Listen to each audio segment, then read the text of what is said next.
صلى الله العظيم صلى الله العظيم صلى الله العظيم الذي لا إله إلا هو القيوم أتوب إليه ورسوله وحبيبنا وشفيعنا رسول الله محمد عبد الله صلى الله عليه وسلم وأصحابه وأزواجه وذريته وإلى روح أم المؤمنين سيدتنا خديجة الكبرى بنت خولد وسيدتنا فاطمة الزهراء بنت رسول الله سيدنا حسن وسيدنا حسين وجميع وذريتهم وإلى روح جميع الأولياء والصديقين والشهداء الصالحين وإلى روح صاحبة القدس والشهيد وقاسم والبلده بعبد الله على الحاضرين سفر وزدهم من روح جداتنا ولأجدادنا ولوالدينا ولمشايخنا ولمعلمنا ولقرابتنا ولجيراننا ولأصحابنا ولجميع المسلمين والمسلمات والمؤمنين والمؤمنات وبالخصوص صاحب الكتاب شيخ عمر بن أحمد ورجائي وإلى روح مرب روح أبوي شيخ أحمد شرباني بن سلو بن جري وإلى روح شيخ أخوه وإلى روح من المكة مدينة من رجاسة الموت أن الله يعلي درجاتهم بالجنة وينفعنا بأسرارهم وأنوارهم وعلومهم في الدين والدنيا والآخرة بسر الفاتحة. بسم الله الرحمن الرحيم الحمد لله رب العالمين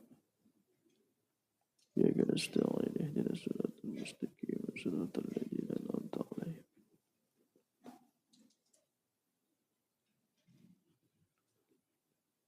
Bismillahirrahmanirrahim. Assalamualaikum warahmatullahi wabarakatuh. Alhamdulillahi rabbil alamin. Assalatu wassalamu ala asyrafil anbiya'i wal mursalin Sayyidina maulana Muhammadin wa ala alihi wa sahbihi wa barik wa sallim ajma'in.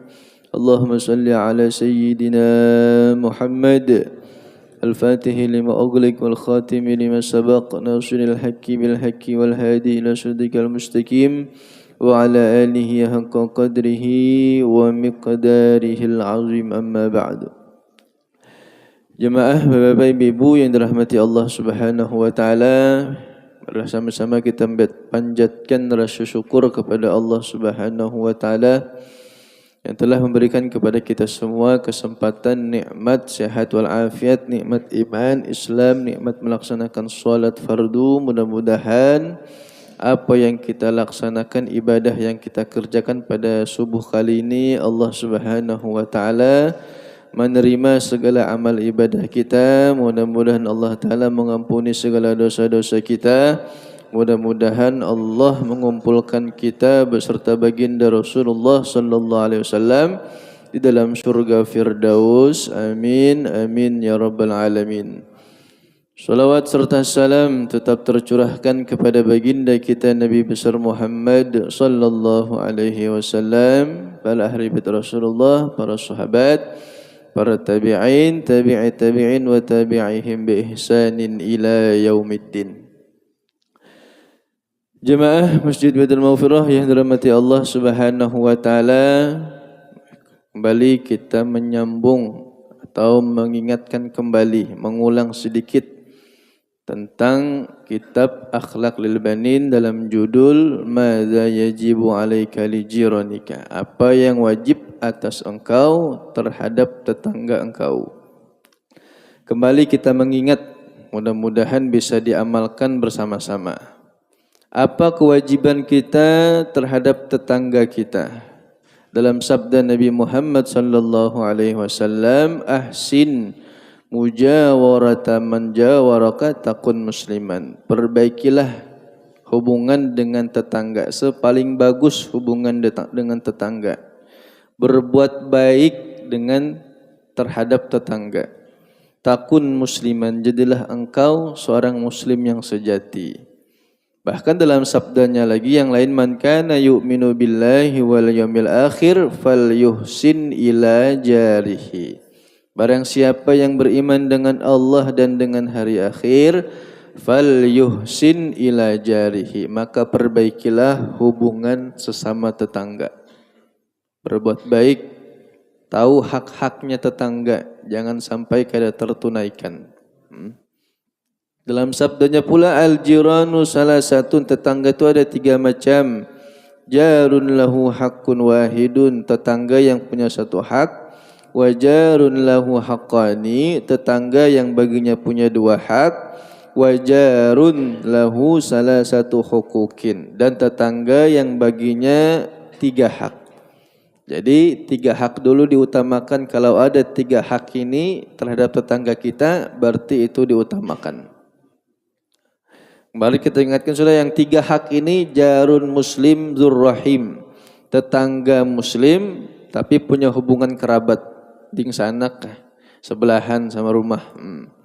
Fal jarul muslim, dan yang di sebelahnya muslim juga.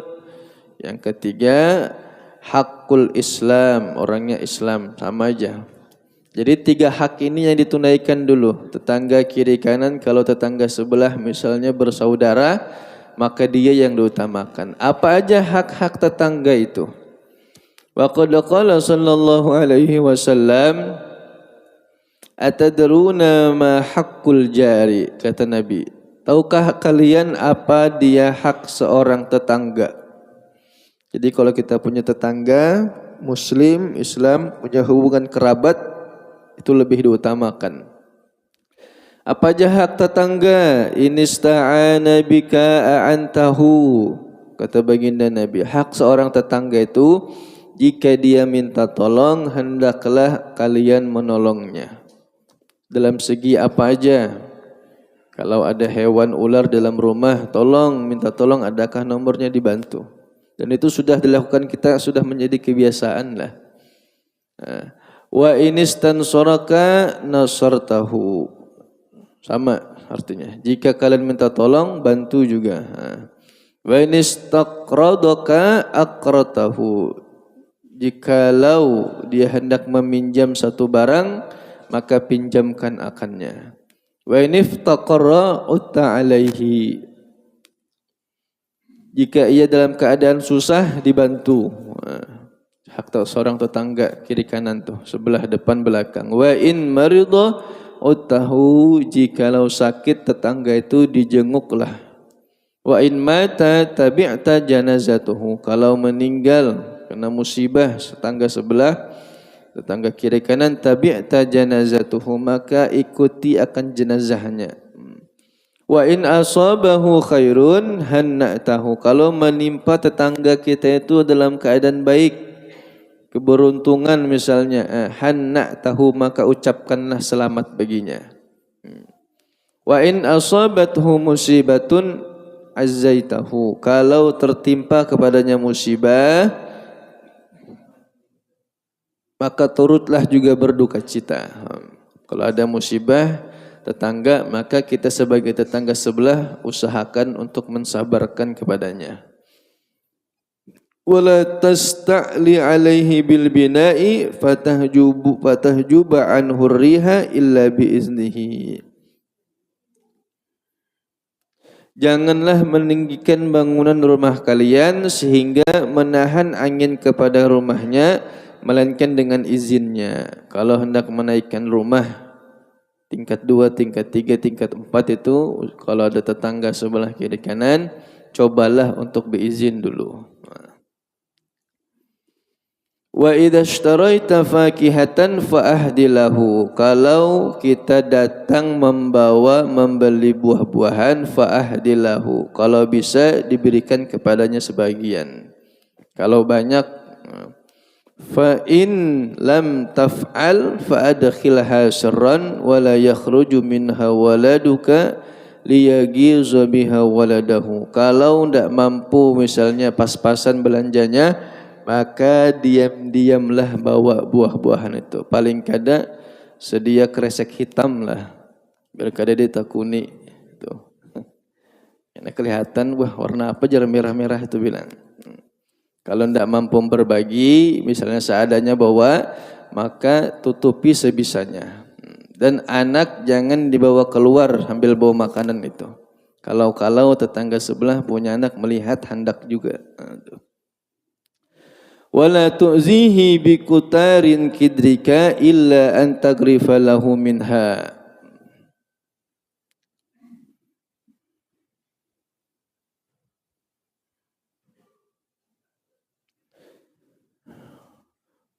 wala tu'zihi bikutarin, dan janganlah menyakiti kalian dengan bau-bau makanan kecuali berbagi sedikit kepadanya. Kalau bisa dibagi, dibagi kata Nabi. Kalau bikin masak kata Nabi banyaki kuahnya, kena dibagi kepada tetangga sebelah. Tuh.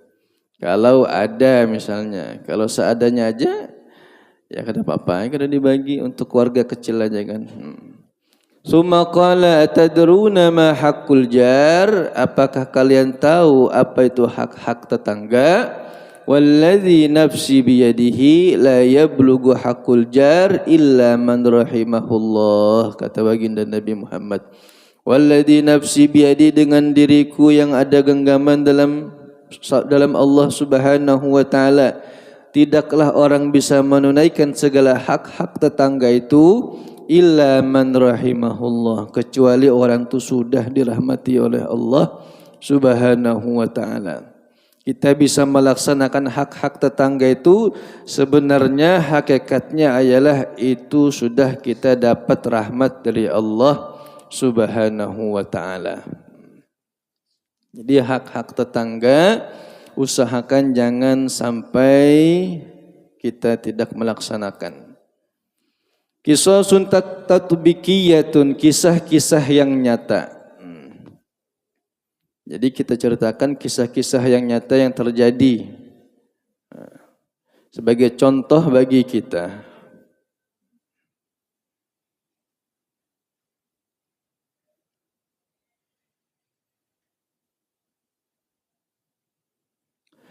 Qala Mujahidun kuntu 'inda Abdullah bin Umar.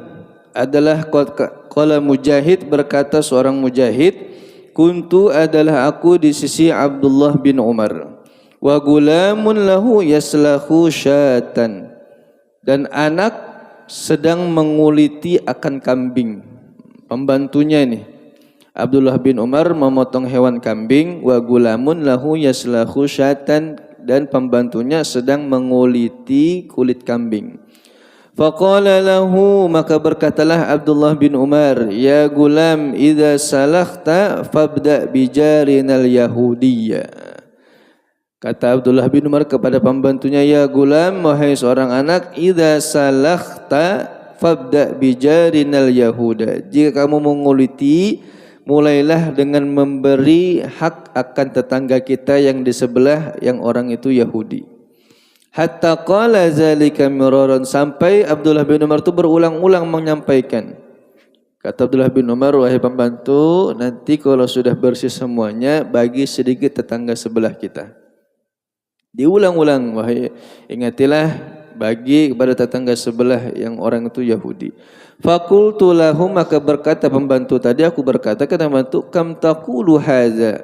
Berapa kali sudah pengen sampaikan ini, dengar saja, kata pembantu. Akan dilaksanakan. Faqal, maka berkata Abdullah bin Umar, inna Rasulullah sallallahu alaihi wa alihi wasallam lam yazal yusina bil jar hatta khashina annahu sayuwarrisuhu. Kata Abdullah bin Umar, wahai dengarkan pembantu, bahwasanya kenapa aku berulang-ulang menyampaikan, karena kata baginda Nabi Muhammad sallallahu alaihi wasallam, lam yazal yusina bil jar, senantiasa Nabi itu selalu mengingatkan kepada kami akan hak-hak tetangga. Hatta khashina annahu sayuwarrisuhu, sampai kata Nabi, aku mengira, aku takut bahwasanya tetangga itu masuk kepada hak waris. Makanya kata Abdullah bin Umar, aku tuh berulang-ulang menyampaikan sama kamu, jangan sampai lupa. Dikasih tetangga sebelah kita itu yang ada itu sebagian tuh, karena Nabi menyuruh, bahkan Nabi menjadikan wasiat bagi kami sahabat, bagi seluruhnya, bahwasanya perhatikanlah hak-hak tetangga itu. Jadi diajarkan oleh baginda Nabi Muhammad sallallahu alaihi wasallam. Wa kana al-Imam Abu Hanifah rahimahullah lahu jarun hasudun yu'zihi wa yaktabuhu. Dan adalah Imam Abu Hanifah rahimahullahu ta'ala, lahu jarun, mempunyai seorang tetangga, hasudun, sifatnya itu menghasud, yu'zihi, mengganggu, wa yaktabuhu, dan suka menggunjing. Imam Abu Hanifah punya tetangga sebelah, sifatnya itu suka menghasut, suka iri dengki yang mengganggu, wa yaktabuhu dan suka menggunjing, menggibah. Laki perempuan aja kadang-kadang bisa jual lah. Ada perempuan aja pula, laki-laki bisa jual menggibah itu. Imam Abu Hanifah punya tetangga orangnya itu iri dengki, suka mengganggu. Apa aja dilihat iri, sedikit-sedikit iri aja. Kerjaan sifatnya itu hasut, suka adu domba. Wa yaktabuhu dan suka menggibah, menggunjing ke sana kemari. Walakinnahu sabirun alaihi, rupanya yang digibah, yang diiri dengki itu tetangga sebelah, yaitu Imam Abu Hanifah.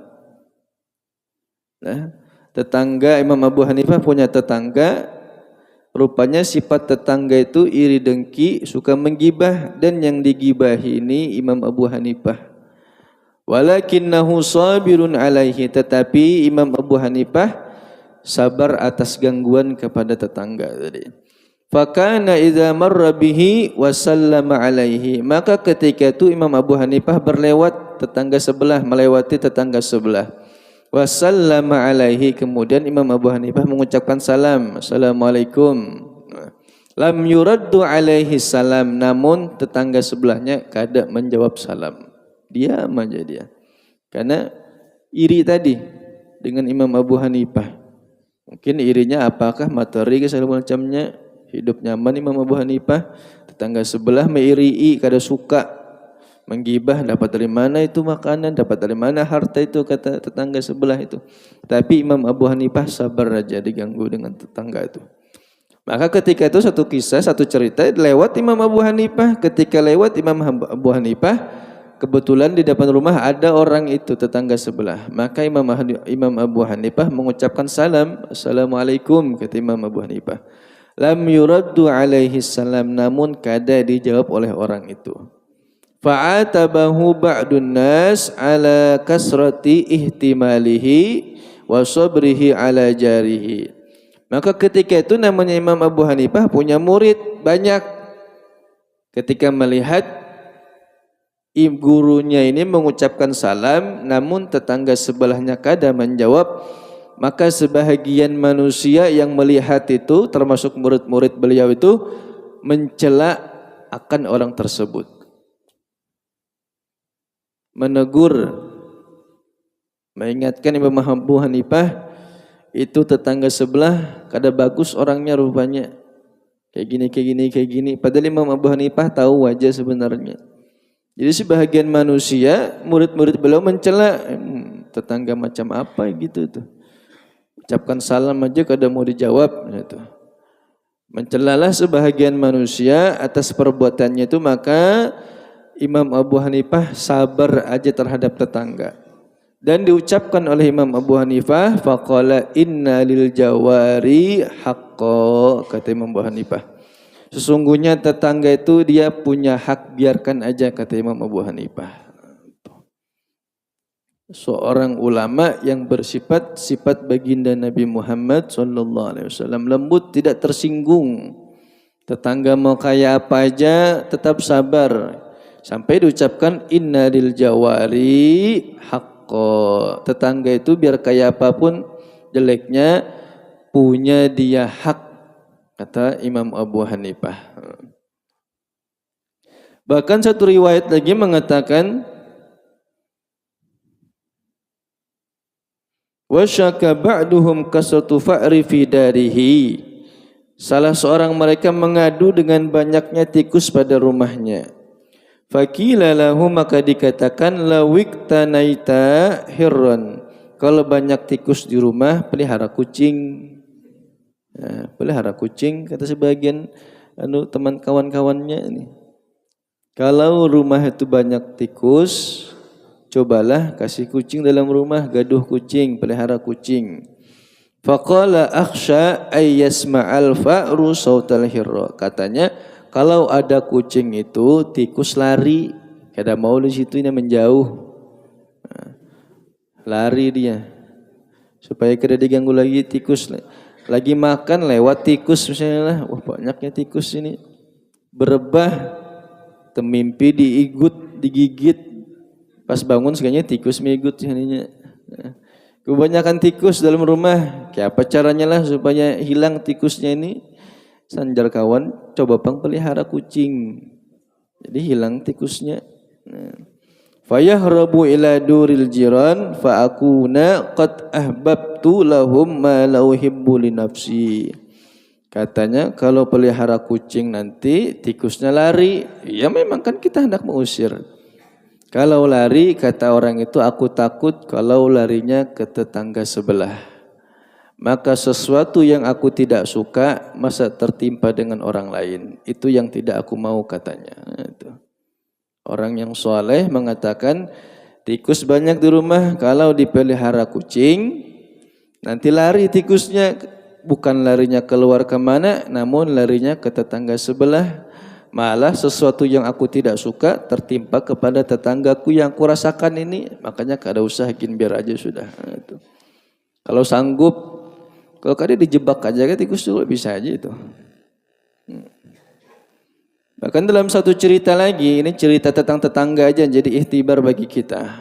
Biar memahami bagaimana ulama-ulama terdahulu itu menghadapi tetangga-tetangga yang bermacam-macam aneka. Ada yang kenanya baik tetangga, alhamdulillah. Ada yang kenanya kada, sabar kata Nabi. Di sini disebutkan kana li Abi Hanifah, Imam Abu Hanifah rahimahullah, jarun iskafun bil Kufah. Nah, Imam Abu Hanifah punya tetangga seorang tukang sepatu di sebelahnya. Ya malu naharahu, tiap hari kerjanya ini yang tetangga sebelah ini sepanjang hari menjadi sol sepatu. Ketika malam itu tiba, setiap malam tetangganya ini bawa anggur, bawa daging atau ikan. Setelahnya mabuk tetangga ini. Pagi harinya begawi, cari kerjaan jadi tukang sepatu. Pulang daripada gawian, bawa minuman, bawa makanan, segala macamnya pang yang membuat mabuk dirinya. Sampai rumah dimasak sama laki-laki ini, ikannya dimasak, dagingnya dimakan, sambil minum anggur, sampai habis sebotol. Nah, tangganya ini mabuk, siapa mabuk?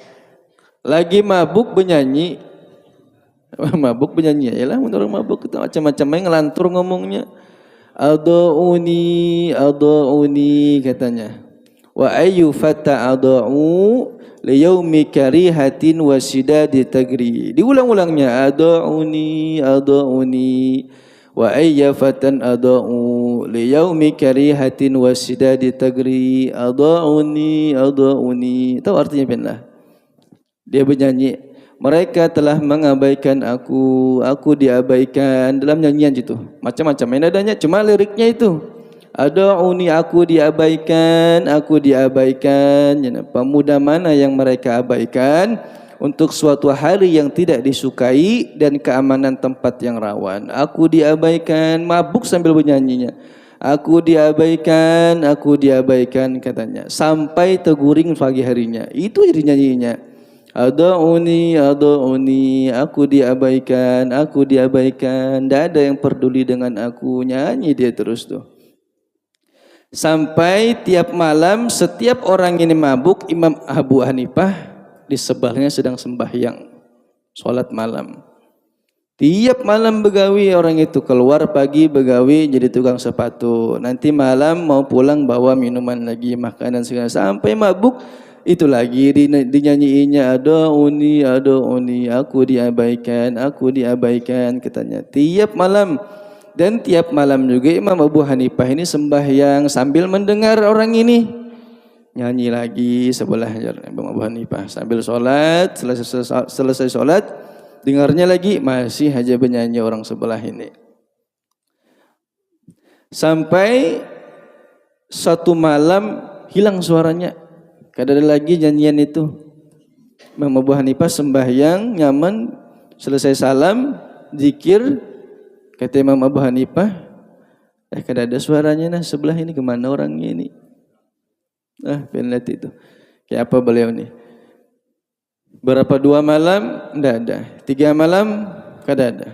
Maka esok harinya ditanya sama Imam Abu Hanifah, sama muridnya, kalian tahu di mana laki-laki sebelah rumah saya, kata Imam Abu Hanifah, yang tiap malam bernyanyinya ada uni katanya.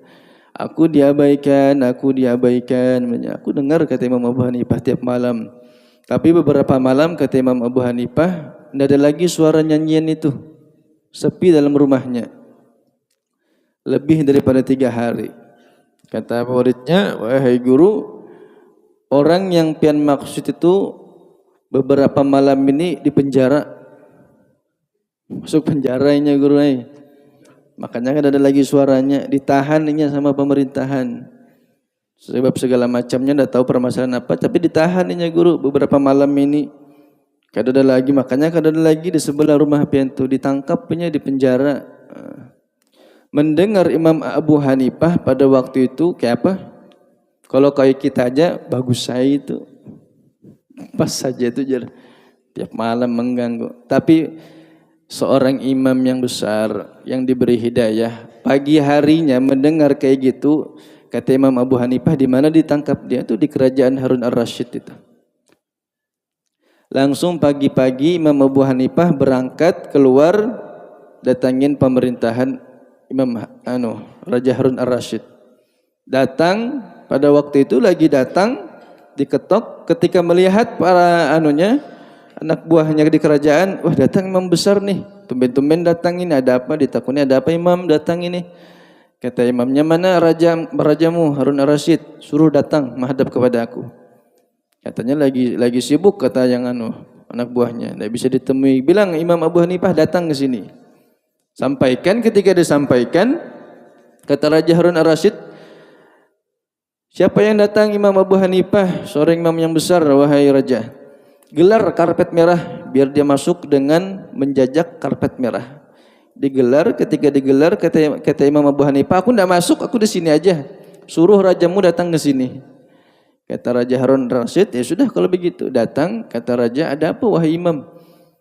Tumben datang ini. Katanya, wahai raja, aku ini punya tetangga yang tiap malam tetangga itu bernyanyi lawan aku. Tapi beberapa hari ini, kata Imam Abu Hanifah, ada lagi suaranya. Dan aku dengar kabar anak buahmu menangkap tetangga sebelahku itu. 3 hari sudah kada ada, sudah kayak apa ini? Kata rajanya, mau bagaimana? Mungkin pada waktu itu ada razia, kalau kena tangkap dia masuk penjara. Kata Imam Abu Hanifah, bebaskan dia, tetanggaku itu, kata Imam Abu Hanifah. Namanya yang minta imam besar. Kata rajanya, sudah kalau gitu nanti yang waktu malam itu kejadian razia, nanti semuanya dibebaskan termasuk tetanggamu. Kata Imam Abu Hanifah, jangan nanti, sekarang, kata Imam Abu Hanifah. Raja yang imam yang minta, raja yang bilang ya sudah, maka tahu bebaskan yang pada hari ini kemarin kita tangkap, kita raja, dibebaskan termasuk tetangga sebelahnya. Imam Abu Hanifah menunggui depan pintu itu. Keluar laki-laki tadi yang tiap malam itu, yang mabuk itu, paginya begawi, tukang sepatu, malamnya bawa minuman, bawa makanan, penyanyi segala macamnya. Keluar dia. Katanya yang laki-laki tadi, ada tetanggaku sebelah ini nah, menungguin apa ini jalan.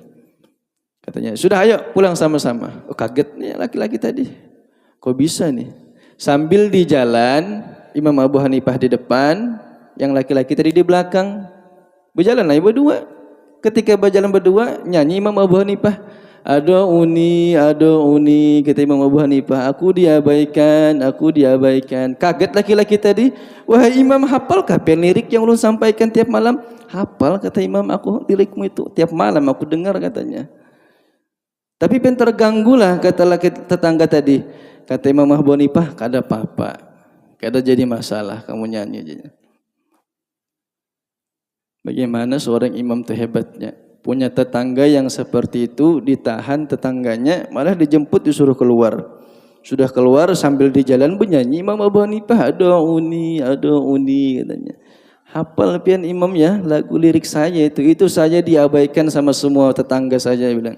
Saya kada dihiraukan, ternyata ada satu orang yang menghiraukan saya. Ya, pian sudah mulai malam ini kata laki-laki tadi, aku bertobat dan ingin belajar kepada engkau, kata laki-laki tadi.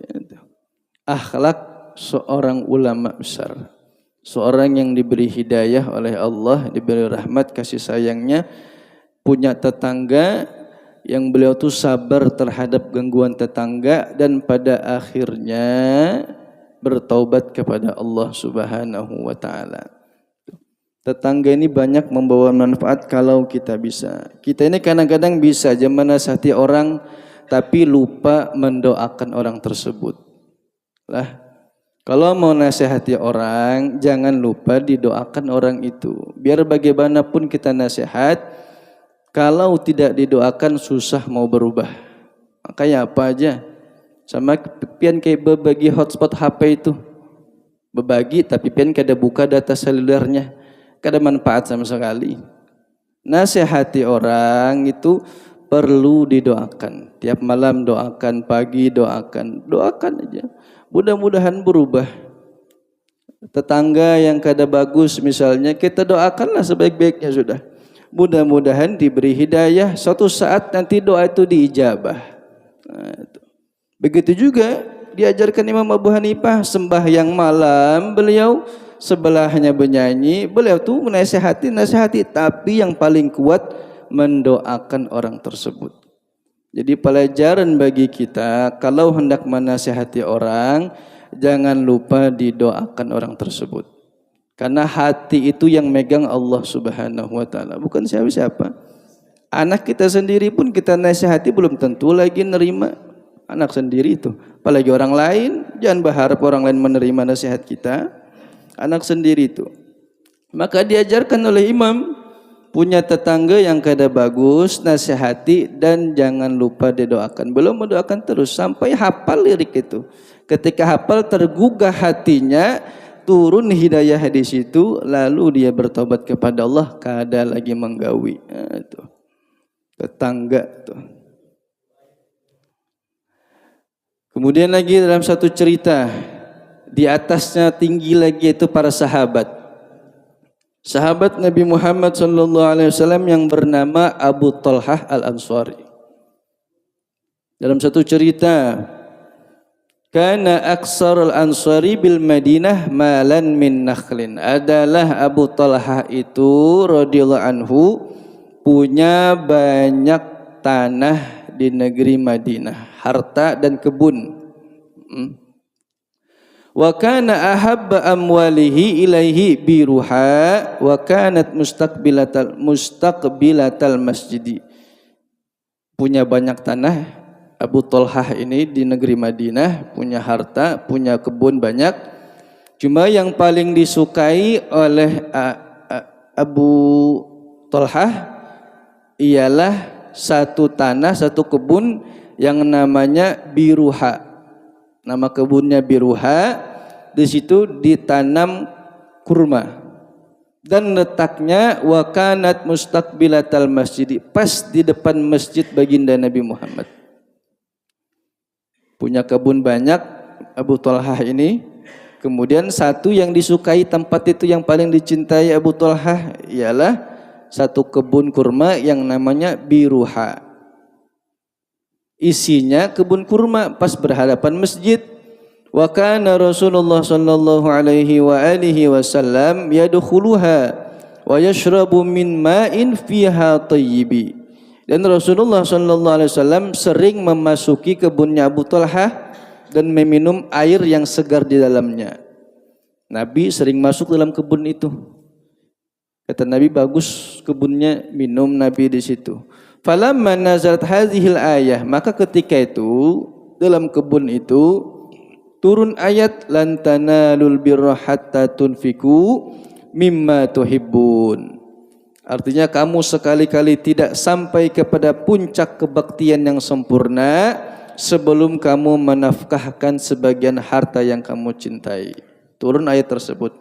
Lan tanalul birra hatta tunfiku mimma tuhibbun. Jaa Abu Talhah ila Rasulillah sallallahu alaihi wasallam. Ketika mendengar Abu Talhah itu ayat turun itu yang artinya tadi sekali-kali kamu tidak mencapai kepada puncak kebaktian yang sempurna sebelum kamu menafkahkan sebagian harta yang kamu cintai. Ketika Abu Talha mendengar, maka datang kepada baginda Nabi Muhammad sallallahu alaihi wasallam.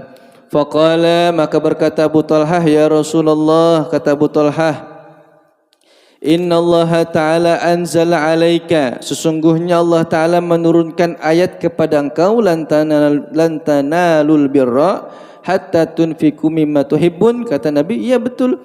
Wa inna ahabba mali, sesungguhnya ya Nabi, aku yang paling sukai hartaku itu ialah ilayya biruha, kebun biruha yang pian lewati terus, yang pian masuki, yang pian minum di situ, itu harta yang paling aku cintai. Ketika mendengar ayat itu, kalau sekali-kali tidak sempurna kebaktian itu kecuali kamu memberikan satu nafkah, yang mana nafkah itu yang kamu cintai itu. Ketika mendengar itu, ya Nabi, aku mendengar kalimat itu, wa innaha shadaqatun lillahi ta'ala. Maka dengan itu kata Abu Talha, wahai Nabi, saksikanlah kebun biruha yang aku cintai itu aku sedekahkan karena Allah Subhanahu wa ta'ala. Arju birraha wa zuhraha indallahi ta'ala. Aku berharap, kata Abu Talha, menjadi simpanan di sisi Allah Subhanahu wa ta'ala. Kebun yang aku cintai biruha ini, ya Nabi, aku sedekahkan kepada pian, mudah-mudahan bermanfaat dan menjadi amalku nanti di sisi Allah, kata Abu Talha. Fadha'ha ya Rasulullah haitsu araka, maka pergunakanlah ya Rasulullah sesuai yang Allah tunjukkan kepadamu. Maka kata Nabi, faqala Rasulullah sallallahu alaihi wa alihi wasallam, bakhin zalika malun rabihun. Kata Nabi, bagus, itulah harta yang memberi keuntungan kepadamu.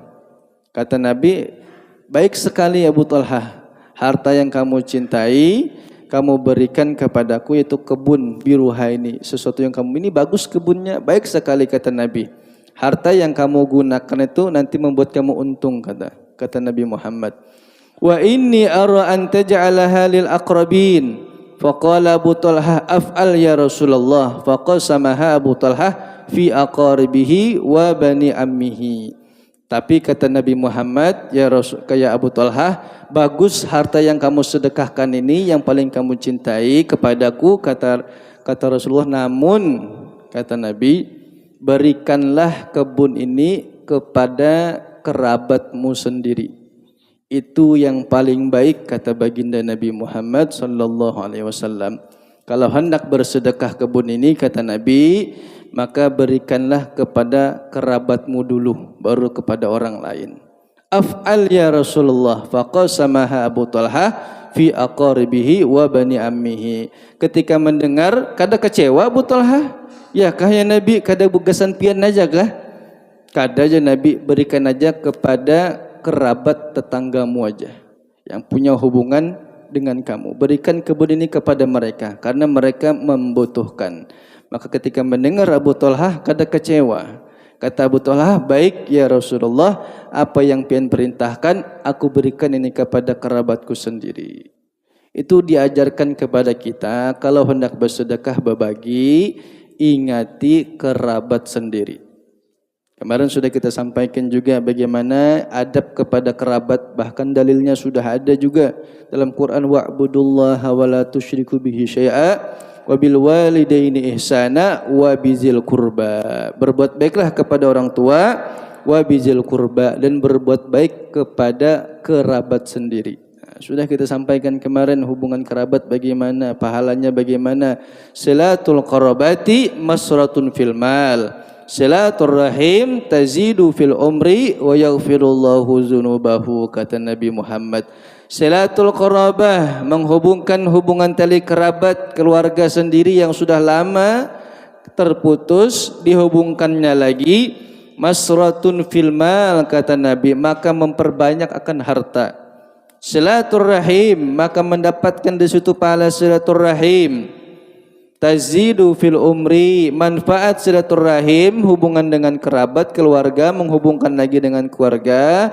tazidu fil umri, menambah akan umur, wa yaghfirullahu dzunubahu, dan mengampuni oleh Allah segala dosa-dosanya. Jadi jangan dilupakan kerabat sendiri, keluarga sendiri jangan dilupakan. Sedekah ke sana kemari tapi lupa dengan kerabatnya sendiri. Itu jangan sampai lupa dengan kerabat. Tetangga tetap kita hirai, tetap kita jaga, dan yang lebih dijaga lagi hubungan kepada kerabat sendiri. Bahkan tetangga ini Pak, Bu, bisa membawa manfaat, bisa sekali membawa manfaat. Bahkan orang yang belum Islam punya tetangga Islam bisa menjadi Islam. Manfaatnya sangat besar. Dalam satu cerita terakhir di kota Mesir, rajulun yasna'u maulidan lin nabiyyi sallallahu alaihi wasallam kulla amin. Ada satu laki-laki yang tiap hari, tiap tahun lah, bila masuk bulan Maulid Rabiul Awal, dia mengadakan Maulid Nabi Muhammad sallallahu alaihi wasallam. Ini bulan ini nih, bulan Rabiul Awal nih. Tiap tahun bila masuk bulan Rabiul Awal, laki-laki ini siap mengadakan acara Maulid besar-besaran di rumahnya. Wa kana ila janibihi rajulun yahudiyun. Ini disebutkan dalam buku Maulid Syaraful Anam. Nah, laki-laki ini punya tetangga sebelahnya orang Yahudi. Setiap tahun bila masuk bulan Maulid, laki-laki Islam ini merayakan acara Maulid Nabi Muhammad sallallahu alaihi wasallam. Ketika mencarakan Maulid, tetangga sebelahnya orang Yahudi, kata tetangga sebelahnya, kata istrinya, wahai suamiku tuh ngapain lagi tuh tetangga kita sebelah itu tiap tahun tuh. Kata suaminya yang Yahudi tadi, itu tetangga kita seorang Muslim. Dia bila masuk bulan Rabiul Awal, bila masuk bulan Maulid, dia hendak mengacarakan acara Maulid besar-besaran. Kata istrinya, oh gitukah? Ya sudah, katanya. Innahu yaz'umu anna nabiyahu wulida fihi. Kata suaminya, yang aku tahu, katanya laki-laki Muslim kita itu, dia menyangka bahwasanya setiap bulan Maulid nabinya itu dilahirkan. Wa huwa yaf'alu zalika farhatan bihi wa karamatan lahu wa li maulidihi. Makanya dia perbuat seperti itu dengan rasa gembira dan rasa ta'zim kepada kelahiran Nabi Muhammad sallallahu alaihi wasallam. Maka ketika mendengar dikasih tahu sama laki-lakinya tadi, suaminya tadi, ya sudah kalau gitu biar aja. Sampai teguring berdua ini Yahudi ini tidur malamnya, ketika tidur tiba-tiba si istri tadi, perempuan tadi yang Yahudi tadi bermimpi. Ketika itu dalam mimpinya dia lihat ada seorang laki-laki yang tampan, yang gagah, yang wibawanya besar sekali. Tapi laki-laki tadi dia lihat, perempuan tadi lihat masuknya ke tetangga sebelah. Perempuan Yahudi tadi mimpi melihat laki-laki yang bagus, yang gagah, yang luar biasa bercahaya. Dia lihat ketika menuju ke jalannya, ternyata masuk ke rumah sebelah tetangganya tadi yang Muslim tadi.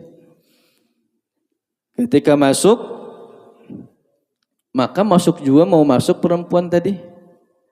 Melihat mengintip dari luar. Ketika diintipnya ternyata sudah berkumpul orang banyak di situ. Wa haulahu jama'atan min ashabihi. Ternyata yang berkumpul itu kawan-kawan beliau itu. Katalah perempuan tadi dalam mimpinya, oh berkumpulan rupanya di sebelah ini nah, sama kekawanannya. Wahum yubajjilunahu wa yu'azzimunahu. Namun dia lihat kawan-kawannya ini menghormati benar laki-laki yang paling gagah, yang bercahaya ini, mengagungkan benar dengan laki-laki ini. Sampai dia dekati rumah tetangga sebelahnya tadi, dalam mimpinya dia takuni sama orang sebelahnya depan pintu tuh. Ya pulan pian tahukah siapa yang bercahaya itu? Nah, kata perempuan tadi. Kata yang dijawabnya, huwa Nabi Muhammad sallallahu alaihi wasallam. Yang pian tunjuk itu, kata laki-laki tadi, dijawab sama perempuan, wahai perempuan, dia itu adalah Nabi kami, Nabi Muhammad sallallahu alaihi wasallam. haza Rasulullah sallallahu alaihi wasallam. Ketika dia mendengar, kata perempuan tadi, bolehkah aku masuk ke dalam sini? Hendak melihati aja pang pina gagah bercahaya benar laki-laki ini. Katanya boleh silahkan masuk jar. Sudah masuk perempuan tadi dalam rumah tetangga sebelah, dalam mimpi aja panglah, dalam mimpi. Ketika masuk, diam dia melihati terus matanya ke situ. Takun lagi dia sama sama laki-laki tadi di depan pintu tadi. Kira-kira katanya kalau aku memanggil dijawablah sama laki-laki tadi. Mun aku mengiau jar, mun aku panggil laki-laki ini Nabi Muhammad, balikan aja lah badan ke aku dia.